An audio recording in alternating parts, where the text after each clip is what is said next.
Бұл видеода бізде үш есепті есептеу керек, яғни есептердің мәнін табу керек. Бірінші есепте менде синус пи бөлінген 3 пен косинус пи бөлінген 6 берілген. Бірден пи бөлінген 3-ті пи бөлінген 6-ны егер градусқа айналдыратын болсақ, пи бөлінген 3-ті 180-ге көбейтіп пиға бөлу керек. Пилар қысқарады, сол кезде менде 60 қалады. Ал пи бөлінген 6-ны шығаратын кезде 180 бөлінген пи, пилар тағы да қысқарады, мына жерде менде 30 градус қалады.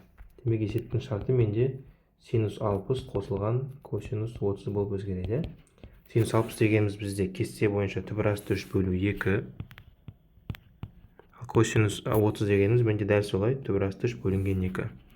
Екеуі қосылған кезде менде түбір асты 3 шығады екен. Келесі есепте менде мұнда тангенс пи бөлінген 4 берілген. Оны ашу үшін мен жатта пи бөлінген 4-ті 180-ге көбейтіп пиға бөлем. Пилар қысқарады, сол кезде менде 45 градус қалады. Бұл дегеніміз тангенс 45. Ал 3 пи бөлінген 2 180 бөлінген пи. Пилар қысқарады, 2 мен қысқарған кезде 90 қалады. Мына менде 270 градус болады екен. Енді тангенс 45 дегеніміз кесте бойынша бізде 1-ге тең.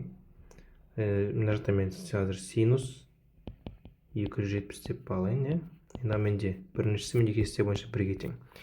Ал синус 270 қаншаға тең екенін білу үшін негізі 270-ге айналдыруда бұл жақта қатты маңызды болған жоқ. Бізге бәрібір мен сызып қойған мынау бірлік шеңбермен жұмыс істеу өте маңызды болды қазір. Жалпы синустың мәндері бізде мұнда осы осьтың бойында жатады. Синустың мәндері. Енді байқаймыз. Мынау менде 0 градус болса, мынау менде пи бөлу 2 деген градус. Мынау менде пи, ал менде 3 пи бөлінген 2 болады. Байқағандарындай мына бұрышта синустың мәні менде қаншаға тең болып тұр? Мына жаққа бөлек түспен жазатын болса, менде минус 1-ге тең болып тұр. Яғни синус менде минус 1, 0,1 болатын болса, дәл осы бұрышта ол менде минус 1-ге тең. Демек, есептің шарты бойынша берілген мына жақта минус бар. Ол мына минус.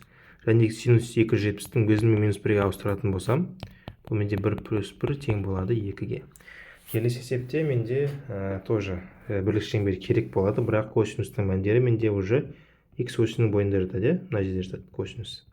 Косинус пи берілген, яғни мұнда менде 0 болатын болса, мынау пи бөлінген 2 болатын болса, мынау пи, косинустың мәндері минус 1, 0, 1 екені белгілі болатын болса, онда біз айта аламыз, что косинус пи ол менде минус 1-ге тең деп. Демек менде мұнда косинус пи 2 көбейтілген минус 1 болады, қосылған.